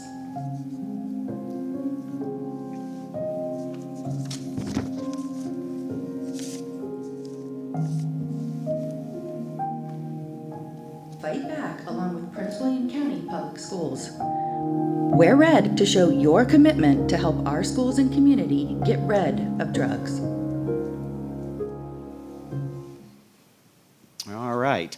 And it's that time of year to learn about our middle school specialty programs in PWCS, which help students acquire in-depth knowledge in the areas of special interest. Information sessions will be held on October 8th and 9th, beginning at 7 p.m. at the Kelly Leadership Center. Specialty areas include math and science, world languages, and the International Baccalaureate Middle Years Program. I had the pleasure of attending the graduation of 3 students in the Prince William County Juvenile Detention Center. Principal Lisa Gray, along with the education staff at the detention center, helped students complete graduation requirements through both online and direct instruction so that they can move forward to become positive and contributing citizens. Yes. I have good news about a 2013 Stonewall Jackson High School graduate, Valeria Laura. Valeria Laura. She has recently been named a Career Success Star by the Virginia Department of Education. This is a new initiative that features former students from around Virginia who have used the academic and technical skills and knowledge they gain through career and technical education programs, we call that CTE, to achieve success. She studied cosmetology and realized her dream when she opened her own business in 2017. Please see the school division website for details on her progress from student to business owner. Gina Bellamy, School Health Services Coordinator, has been appointed by Governor Northam to serve on the Governor's Foundation for Healthy Youth. The foundation promotes active, nutritious, and tobacco-free living and addresses obesity in youth through grants for classroom-based prevention programs. Congratulations to the recipients of the Outstanding New Teacher of the Year Awards. Ashley Dunaway, first grade teacher at Minnieville, won the award at the elementary level. The high school Outstanding New Teacher of the Year is Kaylee Doan, a French teacher at Hilton High. Stonewall and Ripon Middle Schools have been selected to receive grants of $5,000 each from the American Dairy Association Northeast in partnership with the Washington Redskins and Fuel Up to Play 60. The grants expand nutrition services and encourage 60 minutes of physical activity every day. The funds will support a school division initiative called Breakfast After the Bell, which enables students to grab breakfast from kiosks in the hallway if they missed an early breakfast. So there's one other thing that I want to bring up, and this may seem incredibly early, but every year we have a lot of focus on the budget, which basically runs everything throughout the course of the school year. So although we won't be discussing this as a board for several more meetings, I'm hoping to inspire I see Mr. Trenham trying to weigh in already. So I would like to just name some priorities that I would like the board to give some serious thought to.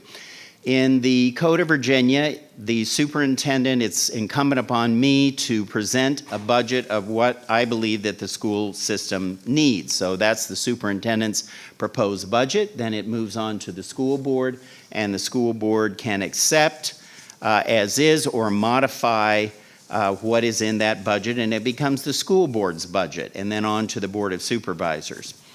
So one of the things that's going to be very important if this were to operationalize is that we would not be able to come in at the 11th hour and add millions of dollars worth of great things, which the board did last year. But if this budget is presented with these priorities, that would be very difficult to do. So I'm giving you plenty of time to mull this over in the couple of months before we start this process. I would basically be focusing the budget on 6 main priorities. Mental health, including legislative initiatives that promote staffing improvements and state funding on staffing improvement for those professionals that help with mental health. Every year we have new courses that are proposed, and we have some of those that you're going to be dealing with now, and an expansion of some of our career and technical education programs, which again you will see those in the coming meetings. Class size reduction is something that's still very, very important to parents, to kids, and to teachers.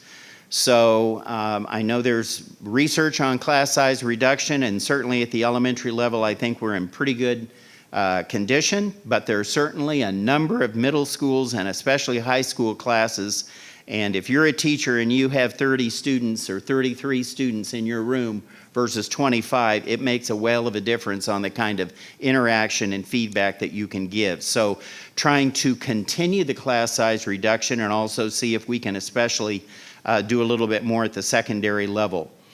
Try to maintain our current pre-K programs. We have a substantial 5-year grant that goes away at the end of this year. And it would be my hope that we could continue to make those classes whole. And then finally, I have only a few samples of the fistful of surveys and articles that have been published nationwide about teacher salaries. And we often call it teacher salaries. The board has a long-standing tradition of working to make sure all of our employees get fair raises each year. It's been very difficult with a decade-long recession, but it's my hope, and again, it's a little premature, to be able to propose to the board a step increase as well as a cost of living increase, which would be the first time in close to a decade that we'd be able to do that. So that is my hope, and you have quite a few weeks to think through how you feel about it. Thank you very much. Let me see if I covered every single thing.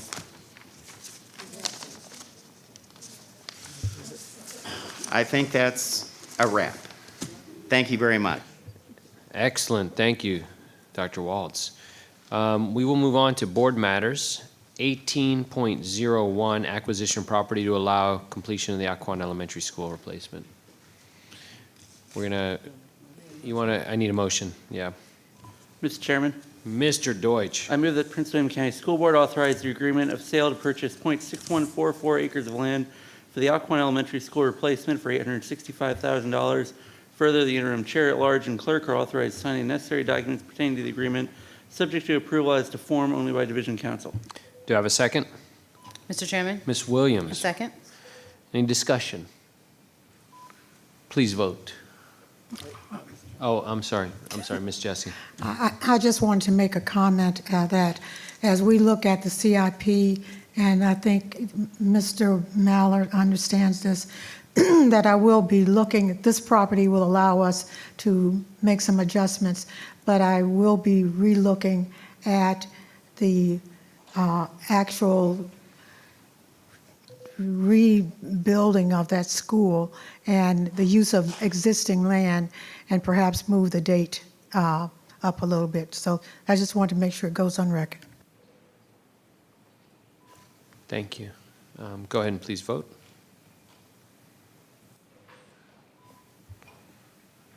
While Ms. Urban is tallying our votes, we'll move on to 1802, 3, 4, and 5, which are going to be first readings, and I will give that to Ms. McGowan to just give us some background on those. Thank you, Mr. Chairman. Just so that the audience is aware, the public is aware, the background for this group of policies is this is what I call the ongoing saga of the revisions to the 100 series. The 100 series of the policy manual belong to the board and have to do with board governance. And at the end of last school year, the board commissioned me, working with the parliamentarian, to update all of these, I think 30-plus policies and related regulations. This is Group 3 coming through to the board for a first reading. And the first one, 1802, item 1802, is the deletion of policy 104.01. This policy is being recommended for deletion because on September 17th, the board adopted policy 114, I'm sorry, policy 112, which was orientation and professional development of school board members. So the subject matter of this policy has already been superseded by the new policy. The next one in the lineup here is policy 124, which is the student representative to the school board. This is a brand new policy, which the board commissioned. It was put together by myself with the assistance of staff. There are some points here for possible discussion with the board. One is whether the board prefers to have the student representative participate in a discussion on action items. That's up to the board. I talked to Mr. Balch about it. There's nothing in parliamentary procedure that prevents that.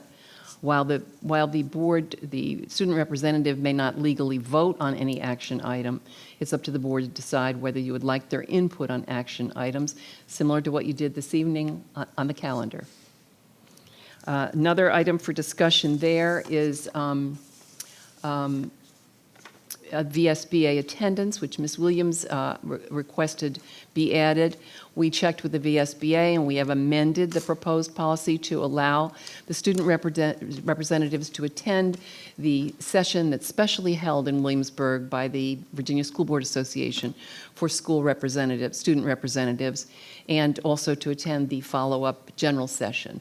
Students are not eligible for the other sessions, but it was contemplated that the student representatives could attend on that, I think it's a Wednesday, and benefit from that. The other thing that was added were more specifics throughout at the suggestion of Mr. Trenum to specify the criteria for that guide the selection process, to define what senior leadership staff means in terms of taking out of contention the students who are the children of senior leadership staff, and then finally how the division selection committee is formed. And then the last item on that for the board, and I'll stop here to give the board an opportunity to discuss this, is the timing of the board appointment and the announcement, whether the board would like the policy to say that the selection will be made in June and the announcement made in June, and then the first board meeting in September be the beginning of the next term. So those are items that need clarification from the board in order to proceed to a second reading.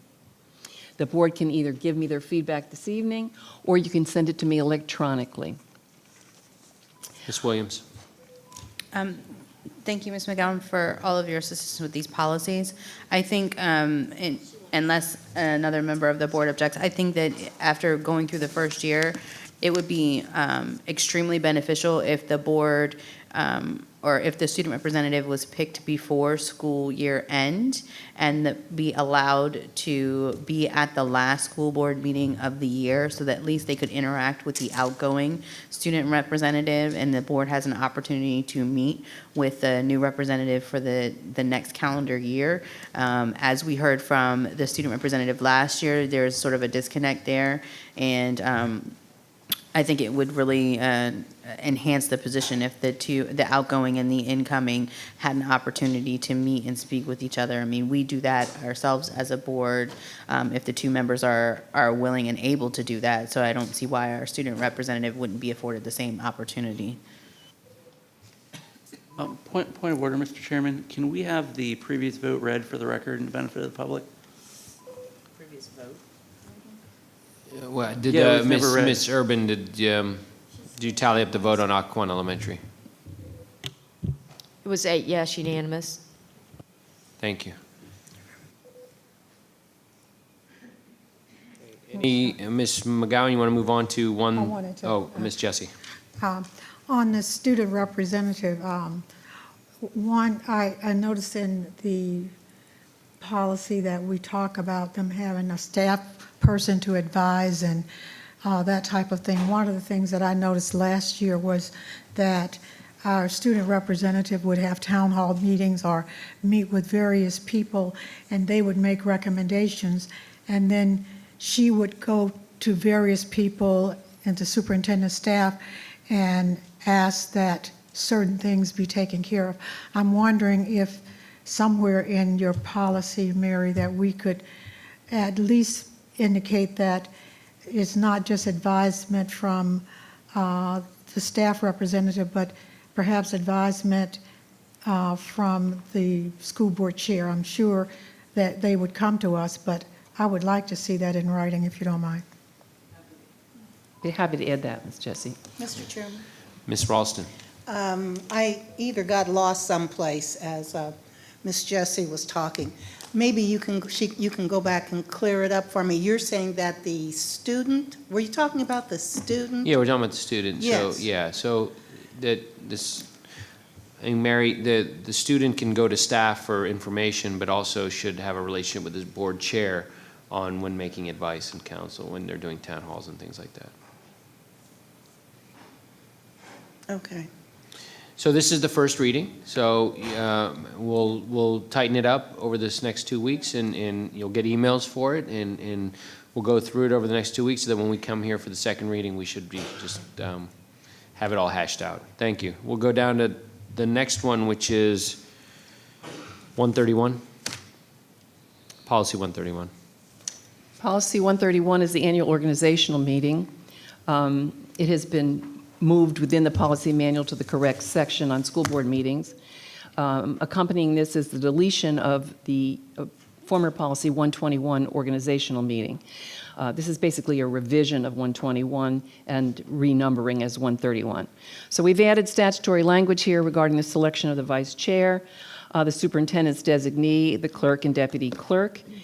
There points for discussion is Mr. Trenum has raised the question of whether or not the board should revert to its former practice of rotating the position of vice chair among school board members. So I would need some feedback either tonight or by email from board members on that. We also added the selection, appointment of board members to committees and professional organizations, which is the common practice every annual meeting. That was Mr. Trenum's suggestion.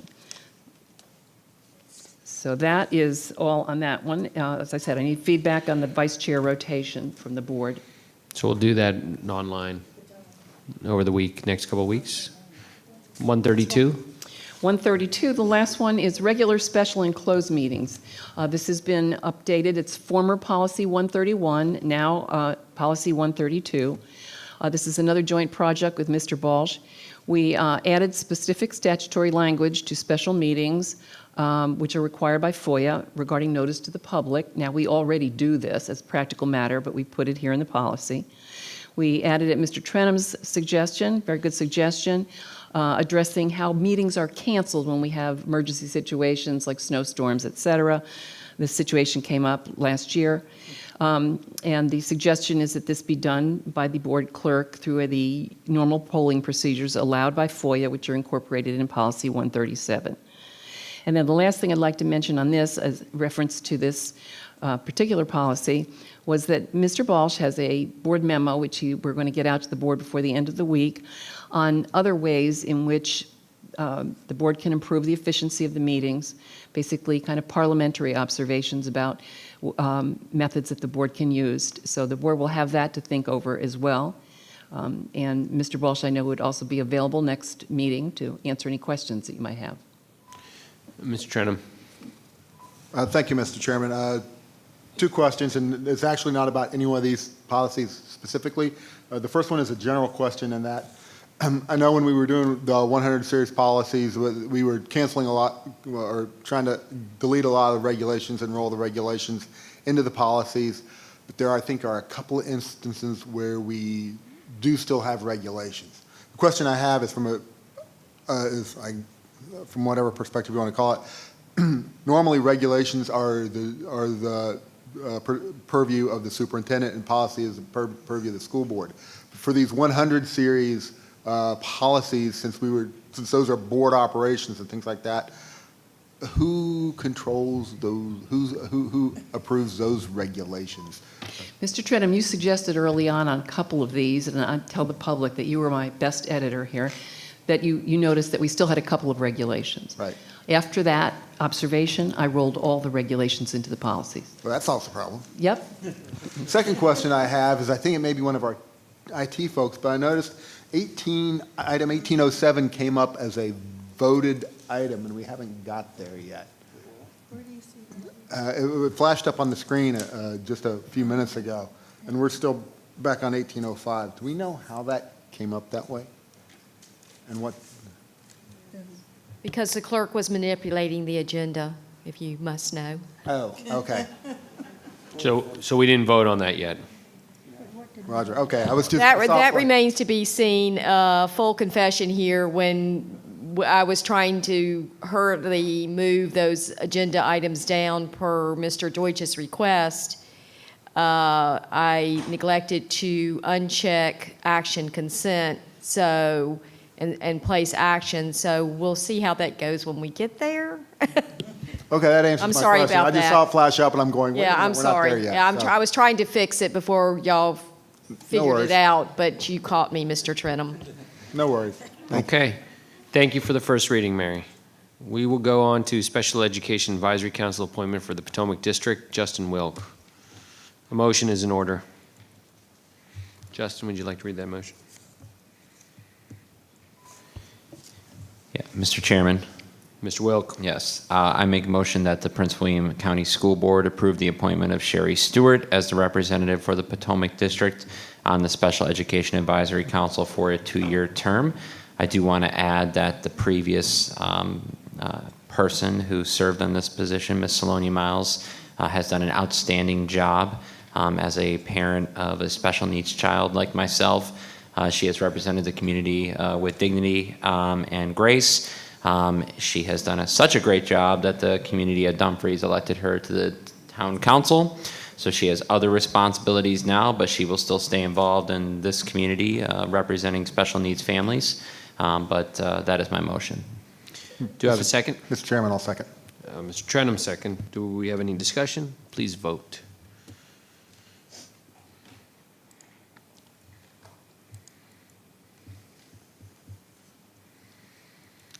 So while you're tallying up the vote, we'll go to 1807, which is the revision of policy 115, which is on for action.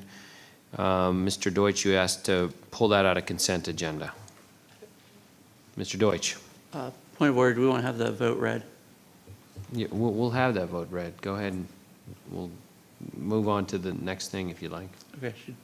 Okay, just one question or comment on here. I think the last meeting we had discussed possibly codifying or having a regulation or something consolidating what items members can get reimbursed or compensated for, as that's the name of this policy, and was wondering where we were in terms of adding that into this policy before we vote on it. I did check with staff, and there is a handbook that contains it in there. I'm remiss. You did want to pull that all in there. Can we kick this one over till the next meeting and give me a chance to do that? That would be greatly appreciated. Yes. Yeah. Okay. I wish you'd given me an email this week, and I could have done that for tonight. I thought I said last meeting, but I'll give you an email. Go ahead. Send it right now. Okay, we'll go on to 123. Mr. Deutsch. Anytime you want to read the vote, Ms. Urban, we're happy to hear it. The vote was 8 yes, unanimous, motion passed. Thank you. Outstanding. Congratulations to Ms. Stewart. Look forward to hearing from her. Ms. Deutsch? All right. So I think this policy here is the duties of the clerk and deputy clerk. I think there's been a lot of discussion around this for quite a while now for some reason. This policy seems to change what the current practice has been in terms of the direction and supervision of the clerk. And by making the direction and supervision of the clerk under both the superintendent and the chairman, wanted to see why we were making that change and also how that's going to work out practically before we make that change and decide if we should. Mary? Well, you may remember that when the discussion was had on this first reading, I said that I would go back to the drawing board based upon the clear direction of the board. There was no real clear direction. There was kind of a conflict. And so what I did here was I tried to cut the baby in half, if you will. I followed the statutory suggestion that the clerk operates at the general direction of the superintendent, and also included language there with the chairman to make sure that there was a direct link from the board as well to the direction of the day-to-day direction of the clerk. I remember Miss Lilly pointed out, Miss Jessie pointed out that it was difficult for the clerks to have 8 different bosses, and we should think a little bit about the fact that the standards of learning require every employee, including the board clerks, to not only be evaluated annually, but also to have professional growth plans. And that in order to do that, you need to really have somebody in an administrative position on a day-to-day basis to assist with that process. I would point out that my contract requires me to have administrative oversight of the clerk's office. And if that helps at all, I'm happy to work with the superintendent to deal with those administrative matters. But I think that the policy does have to address who has supervision on a day-to-day basis for what we call administrative or ministerial issues. All right, so I think so far things have worked as far as the clerk's office, and there are 8 bosses, and it works out. But so what are we, I guess I'm interpreting that we are going to be changing the day-to-day practice. So what is that change, and what does that look like under this policy then? Well, I think what happened with this new board was that there was the clerks were not evaluated for 2 years. Back when the chairman was supposedly looking over the administrative aspect. And so this board did evaluate the clerks this past year, but what's missing is the PGP and the kind of day-to-day type of observations that all of our teachers and other employees have incorporated into their evaluations. So the challenge for the board is who's going to do that? So are we implying that the superintendent is going to personally do that, or is he going to delegate it to somebody else? Because if it's somebody on this dais doing it, we could do that as a board. Well, I'm asking the board to make that decision. It's the board's decision who is going to be responsible for what is required of every single employee in this division. I guess, I mean, I'd happily do it. I'm curious what the meaning of the proposal in front of us is. This was, as I said, it was an effort to try to incorporate the kind of conflicting views from the board, the conflicting discussion between the fact that in order to, anybody in the division here that's been an administrator or supervisor knows, someone has to have day-to-day supervision from the office in order to do a professional growth plan, in order to evaluate, to provide evaluative input to the board. That's been lacking. So what this policy is supposed to resolve, and the board is responsible for making this decision, is who is going to have the day-to-day administrative oversight that then feeds back into the professional growth plan, that then feeds into the evaluation that this board performs. It's impossible for... If this policy is going to resolve that, then under this policy as currently written, who is it that's going to be doing that? That's this board's decision tonight. But I'm asking what this current draft reads as. This current draft reads that the division superintendent, working in conjunction with the chairman, is going to conduct that type of oversight. Which, Ms. Ralston? Thank you, Mr. Chairman. This is something that I have talked about with the superintendent for quite a while, probably almost since I first got on. The question that I have is, at what point do we come here every day to work? That's about the only way we're going to be able to evaluate and watch over their working. And so therefore, since we don't have a day-to-day operation here, it has to be somebody who does work here daily. And personally, I think that maybe our attorney may be one of the people. Only reason, Mr. Superintendent, I was nice to you by not giving it to you at this point is because you have a big plate. So if you couldn't do it, Mary, I don't know who. And I have a problem because it couldn't be none of us 8 people because we're not here on a daily basis and we don't know what's going on a daily basis. Mr. Chairman? Ms. Williams? Sorry. You go afterward. I think, my personal opinion is I don't think you need to specifically be here every day to supervise an employee. I mean, the modern workforce is moving to where people aren't even in an office and they still have supervisors.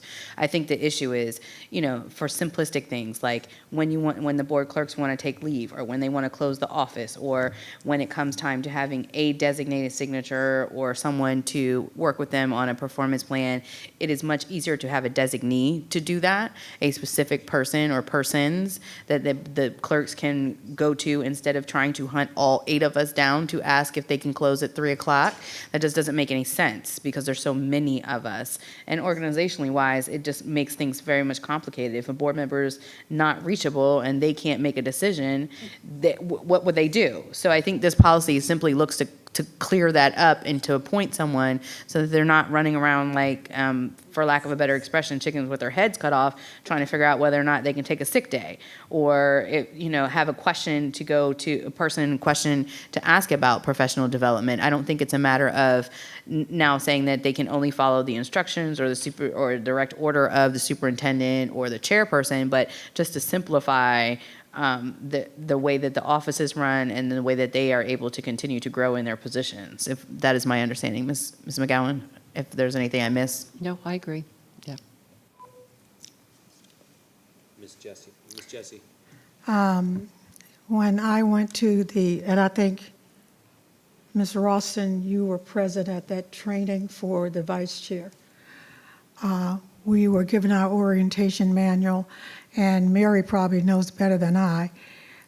There was a code, Virginia code, of who's in charge. And I think what we've tried to do as a board is to follow the code. That's why we've updated everything. And all those little red lines that you have, because you often talk about the code. I do not think that 8 people can supervise. I'm in my home most of the time, and I'm not here. Every employee that I have ever had has one person that is in charge in some way. Now, for example, the custodians may have a custodial manager who often gave me input into the evaluation, and I think, am I to understand that all of us would still have input into the evaluation? Absolutely. Yeah, so that's the way it worked for me, and I'm sure Jarston would say the same thing as a principal, that you have people who give you input, and ultimately, at the end of the day, you were responsible, but you always went to that custodial manager who had more expertise and more visibility. So I don't think we're asking the clerks to do anything they're not. Otherwise, I think they supervise themselves. And we didn't have an evaluation at all, and because no one was monitoring their timelines for evaluations. And I know because you trained me on evaluation, if you remember some time ago, and the one thing you kept saying to us, you have to meet the deadlines, you have to meet the deadlines. And if something does happen, and these are 2 very professional women, ladies, and I don't think that would happen, but if you had a clerk that you had to, for example, release them, someone would have to be here taking daily notes. Didn't you like that, Jarston, where you had to document everything? I always wish that everybody did their job because I hated the documentation process, but I think we're just asking them to follow the same protocols that others have followed. Can I have a motion? Or unless we have any further discussion. Further discussion? Mr. Trenum. Thank you, Mr. Chairman. I've been on the side as far as some people aren't going to like what I had to say, but there's a natural tension between the school board and the administrative staff. Sometimes we're all together and we see things the same way, and then sometimes we're banging heads. And my concern with putting the clerk and the deputy clerk directly under the superintendent is at times when the staff and the board don't get along, that puts them in a bind. So that's why I've always said, you know what, Dr. Waltz has his administrative staff, and he's got plenty of staff that help him do stuff. And the clerk and the deputy clerk is kind of the board's administrative staff. So when we need to do stuff, we have somebody. We used to, on the school board, we used to actually have a secretary in addition to the clerk and the deputy clerk. We eliminated that position a number of years ago when budgets got really tight, and we felt that as a school board we should lead and make the cuts internally first. I would suggest that if we're concerned about day-to-day administrative stuff, well, first comment is I realize for 2 years in a row that they didn't have performance evaluations done. I would also say that for the previous 8 years that I was on the board before those 2 years, the clerks did have annual evaluations done. So I think that's more of that was more of a personality or individual issue than a systemic issue. If we are concerned that we want to have somebody to take care of the administrative side of the house, then I would feel more comfortable if we, like Ms. McGowan said, it's in her contract. So let Ms. McGowan take care of the administrative side of the house, and then as far as on the supervision, we leave the supervision as far as what kind of taskings and things like that to the direct supervision to the chairman, and then with input from the rest of the board on the evaluations. So. We'll go to Ms. Williams. I was just going to make the motion. All right. Are we done with discussion? Do we have any If we further have discussion? opportunity to discuss. Mr. Chairman? Yeah. I would point out that I'm troubled by the fact that my contract makes me responsible for administrative oversight of that office, and also makes me the liaison between the clerks and the board. But on the other hand, that fits in with what Mr. Trenum was pointing out. That may be why that is in my contract. It was in Mr. Fagan's contract. If that's the board's desire, I understand that that's my contractual obligation. I'm happy to do that. Mr. Chairman. Ms. Ralston. Thank you. What does the rules say for the state? What does the state say? The statute says that, Thank you. that the clerk shall discharge under the general direction of the division superintendent such other duties in connection with the business of the school division as may be required of him by the school board or the Board of Education. Why don't we want to follow that? We're trying to get there, but it's right there. Ms. Williams. I move that the Prince William County School Board approve the adoption of Policy 123, duties of the clerk and deputy clerk, and deletion of Policy 123.02, clerk and deputy clerk duties, and Regulation 123.02-1, clerk and deputy clerks. Do I have a second? I second. No, we just did the discussion, but any discussion, further discussion? Mr. Deutsch. Thank you, Mr. Chairman. I'm very concerned by this policy as written. I asked questions earlier about what this policy means as far as day-to-day implication, and still it seems to be unclear in terms of what it is.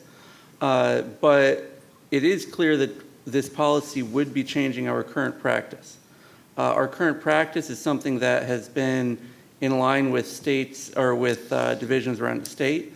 We've seen an extensive chart about comparing ourselves to other divisions, and we're in compliance with the law. It's also in compliance with the general theory that the school board is a separate entity from senior staff, and that we should have our own staff. And there are different views of a school board. If we are just here to if we're here to oversee the school division and oversee the senior staff, or if we just go here to get along no matter what. And those are two different views. But we are in this policy in a way that we seem to even be unclear of how it actually plays out, ceding some of the oversight of of our own staff to the superintendent. There's been points raised about during the first 2 years of this term, evaluations weren't done on time. Well, we know what was going on in the first 2 years. And just because things weren't being done right then doesn't mean you change policies. It means you actually conduct business properly. So there isn't a need to change stuff. And the idea that we would shift oversight of the clerk to the superintendent, and no offense to the superintendent, but I don't think he's got the time to be personally doing it himself. So we're shifting oversight to somebody in the Kelly Leadership Building that we're still not even sure who that is as well. So I think there's a lot of unclarity. I'm very concerned about where the direction of this policy is going. Ms. Williams. Okay, a couple of things. First, this policy actually brings us in line with the state code. Secondly, it is our job, and I mean this in the most non-offensive, nicest way possible, minus the slight irritation tone to my voice because this is getting old. But it is our job to come to these meetings prepared. We've had ample time to go over these policies, especially this one, which we have beat like a dead horse and some more, that brings us in line with the state code. We have opportunities to call Ms. McGowan, to email, to do everything under the sun with regards to this policy. What we were doing wasn't correct. It wasn't up to code. I mean, we're not here to debate the code. If the code says that the clerk and the deputy clerk go under the superintendent, who are we to decide that the state code is not what we're going to do? I mean, that's what I don't understand. And as far as whether it brings more work, and nothing personal to the superintendent or Ms. McGowan, but if that's what the designated code is, that's what it did. That's what the deal is. Like, you don't get to, I love Dr. Waltz and Ms. McGowan, but if it brings them more work, I'm sorry, that's part of your job. Just like when I go to work, if my boss says, hey, guess what, you get to do this, I don't get to go, well, you know, I think I really have a lot of work, so I don't really think I'll do that right now because it's a lot on my plate. It's not really up for debate. I mean, I don't understand why this is so confusing when we have procedures in place. Mr. Trenum has demonstrated beautifully how we can make changes to policies before we get to this point, but we're wasting time on things that we can discuss. This has been a 2-year discussion on a policy that there's a specific code written by the state to direct us on what to do. It's not a matter of like our own personal opinions in this situation. I mean, the finer points can be negotiated later if we need to make adjustments to Ms. McGowan's contract, or we need to go delve deeper into specifications on how the superintendent's going to do that. Those are within our purview to do. But changing the code or following a direction or blaming whoever was in the position prior to whether or not they didn't do their job doesn't have any relevance to what we're doing right now. I mean, the deal is what we're doing is falling in line with state code. So I don't mean to, sound offensive. Let me put that disclaimer out because I know sometimes people feel offended when I say things and I don't intend it that way. But I think it's important to the citizens who elect us that we do our job when we come up here. And that's all I have to say about that. Thank you. Please vote. Mr. Chairman, I think I get to respond to that. We have been in compliance with state code currently. We are in compliance with numerous divisions. We are following laws in numerous divisions around the entire state. There is no reason to be changing this. I think if a board member is going to start something with no offense, maybe they should consider their words first. We've all put a lot of work into these policies, and we had a discussion about this at the last meeting and had numerous board members that were concerned. And I was surprised to see this change added because it seemed to be different from where we were when we had this discussion at the last meeting. To say that the finer points of this policy will be done later is the problem with this type of policy making. We should work out and know what we're voting on and what the implications of this policy are before we make the change. And that would be the proper way to do it. Please vote.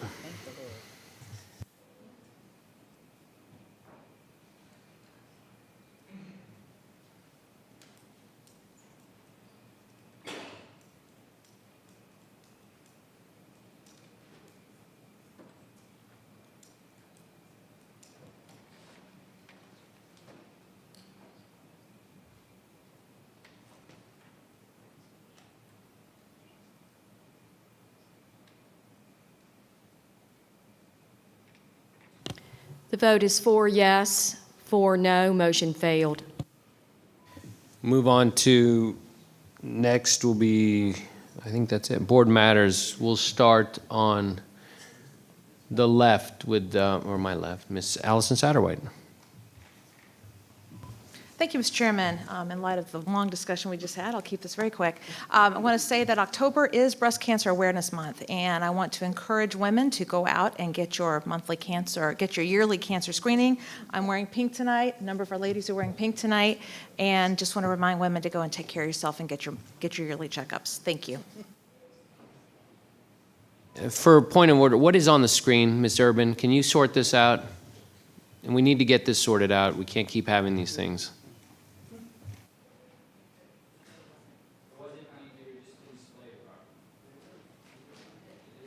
Oh, she just showed it now. I don't know what that was. Mr. Trenum, you can go on your next. Mr. Chairman, in lieu of the hour and the opportunity to actually get home at a decent time, I'm going to yield my time. Standing, sir, your continued service, senior services. Thank you. Ms. Ralston. I've enjoyed talking to you. See you next time. Mr. Wilk. I haven't said a whole lot, so I will say, I know, but I've been saving my time. Okay. In regards to the last vote, I voted no. I had a long, extended discussion with my predecessor who gave me the whole background and the story of why this came to fruition and why the move was done. So that was my decision on making that vote and voting no. Last week, I did attend 7 of 9 elementary back-to-school nights. I want to thank Williams, Henderson, Triangle, Dumfries, Ashland, Patty, Covington, Harper, the principals for their warm welcome. Saving me spaces, especially in the crazy rain nights and thunderstorms. I had so much time I even got to go back with Miss Williams to Woodbridge Middle School where I began teaching in 2007 and got to walk around with her, my former the AP at the time, who's now the principal, Miss Owens. It was great to be there and walk around and see everyone. Also attended the Friday, the Ashland Military Family Night. That was a great event for the military families in the Ashland community. Unfortunately, I do have a full-time job, so I will be traveling the next 5 days, so I apologize to Grand Park and our non-traditional school that I will not be able to be at their back-to-school nights, and giving everyone a heads up that in 2 weeks I will be gone also for a mandatory training in Ohio, so I will not be here to be with all you wonderful people. I know you'll miss me, so that is it. Ms. Williams. Mr. Wilk, I'm going to miss your dapper appearance when you're not here. I can deliver something. I'm so excited that we're getting out early, but of course I have a lot of things to say because we are getting out early. No. I just wanted to bring to the public's attention, WTOP is offering for the first time a student reporter opportunity that is open for students in grades K through 12. I know that several of our schools, the students run the news in the morning and the announcements and things like that, so I'm sure there's probably some interest in that, and I just thought that was a wonderful thing to share with our general population here. I also wanted to just follow up a little bit about the joint board, the joint committee of school board members and Board of County Supervisors. Those meetings are indeed open to the public, and we will be holding our next one in October. The date is yet to be announced, but it's always helpful to have the public attend and when we have meetings that are open for them, so to provide any input, or it's another opportunity to speak to your elected representative. I know that Dr. Waltz mentioned this, but middle school specialty nights are next week on October 8th and 9th. I think that's of special importance because our elementary school parents, if you have the opportunity to attend those, they will be here at the Kelly Leadership Center from 7 to 9 p.m. It falls in line with what our chairman has been speaking of, which is preparing for the future as early as possible. The best laid plans are the ones that are often executed and to fruition. And as he had said before, it's not always the smartest and the brightest, but the most prepared who succeed. Following along in that notion, the high school specialty program nights come up later on in October. There will be one October 22nd at Stonewall from 7 to 9, and one the 23rd at Garfield from 7 to 9. Next up, as we all know, it's FAFSA time of year, which is student aid. The application process opened on October 1st. I'm not sure if many parents are aware, but the sooner you complete the application, the greater chances you have of receiving federal dollars. It's really important that you work in conjunction with your student. They will need parent tax information and things of that nature. Parents, you can go online and read all of the requirements yourself. Your student also probably has done some work with their counselor. Having a senior at home, I'm also aware in making this announcement because while they receive great advice at school, it doesn't necessarily always come home to the parent. So parents, if you having an elementary schooler as well, I can tell you I get everything under the sun about elementary, high school. Yes, a whole nother ball game.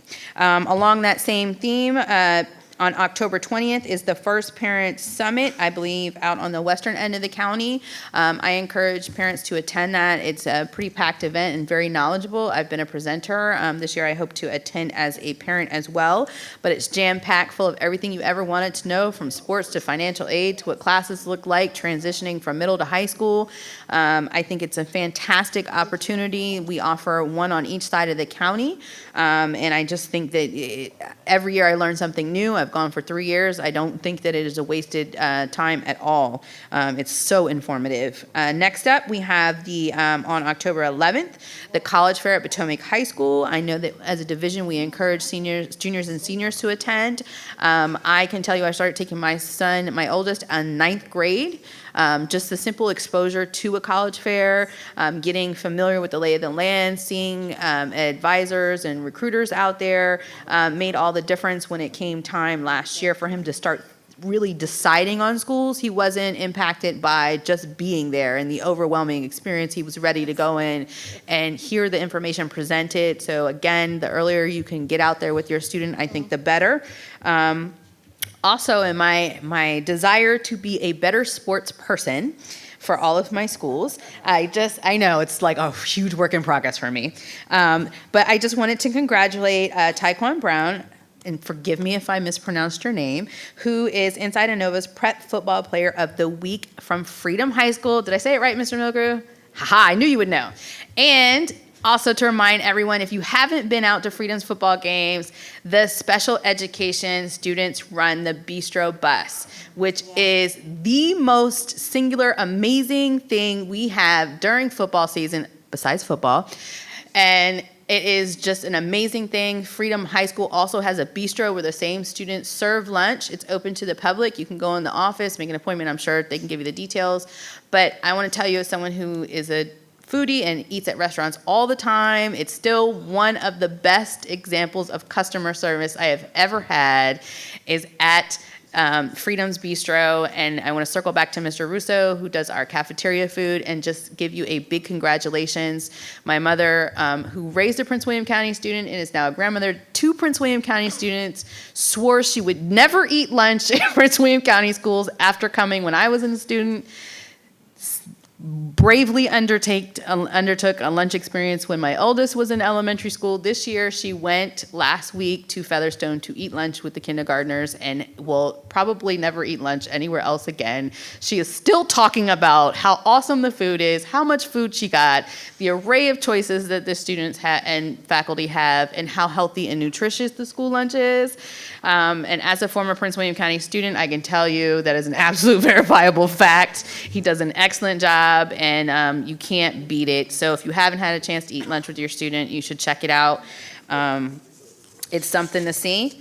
And then I just wanted to finish off by saying I was able to attend some of my district's back to schools nights. Others I missed. I apologize if I did not get to your school. I will get there. I wanted to congratulate Potomac View specifically for having a food bank before back to school night. The line was literally wrapped around the building. For those who aren't aware, I believe last year we were hovered around 40% for free and reduced lunch countywide for our students. And there are several schools that do backpacks, provide backpacks full of food for our students who are food insecure around the county. And to have a food bank at the same time as back to school night, I just thought was an absolutely outstanding idea and a great way to service our community.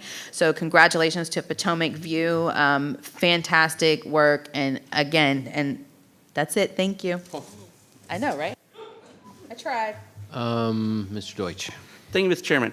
I'm going to follow practice and defer my time, and hopefully everybody can get home and enjoy some good baseball. Ms. Jessie. I had a slide, not like 4 slides to recognize a family, the Ledbetters, and they have left the room. I think it's getting late. Please don't put the slide up. I think I'd like to wait until the next board meeting to recognize that award. So just pull it down. I think the parents really should be here to see the presentation. So I defer my time. I'm done. Thank you. Great. So I just have really one thing to say, and it was a really scary experience. My 8th grader was at school for an after-school activity on Friday, and he put his hand in a bag of granola bars and grabbed what he thought was a chocolate chip one, opened it because they were busy doing work, and it was a peanut one, and he has a peanut allergy. And he went into anaphylactic reaction, swollen lip, throat, swollen. The supervisor of that program, Susie Bastian, immediately notified the assistant principal, who was still in the building, Miss Pia Chasey and Miss Erickson, who were also in the building.